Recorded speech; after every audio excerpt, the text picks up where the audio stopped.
पुण्यात पुढच्या आणखी एक महत्त्वाच्या बातमीकडे अनेक पदाधिकाऱ्यांनी शिवसेनेत पक्षप्रवेश केला। भाजप पदाधिकारी दुर्गेश बागुल यांच्यासह शेकडो कार्यकर्ते शिवसेनेत गेलेत। खासदार डॉक्टर श्रीकांत शिंदे यांच्या उपस्थितीत हा पक्षप्रवेश सोहळा संपन्न झालाय।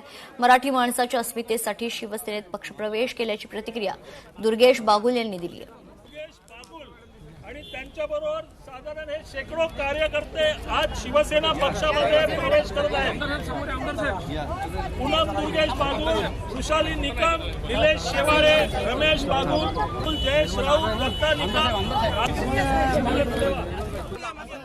आम्ही कल्याण पूर्वचे कल्याण लोकसभेचे जे कार्यसम्राट खासदार आहेत डॉक्टर श्रीकांत शिंदे, ते विजनरी लीडर देखील आहेत। आम्हाला विकासाबरोबर आमचं सांस्कृतिक संवर्धन झालं पाहिजे, भाषीय संवर्धन झालं पाहिजे आणि यासाठी आमच्या सर्व 150 ते 200 कार्यकर्त्यांनी आज सन्माननीय खासदार डॉक्टर श्रीकांत शिंदे यांच्या हस्ते शिवसेनेमध्ये पक्षप्रवेश केलेला आहे। शिवसेना जरी भाजप सोबत असली तरी शिवसेनेचा डीएनए हा मराठी माणसाचा आहे, मराठी भाषेचं संवर्धन हा डीएनए आहे। लोकशाही मराठी ऐका, पहा, जागरूक रहा।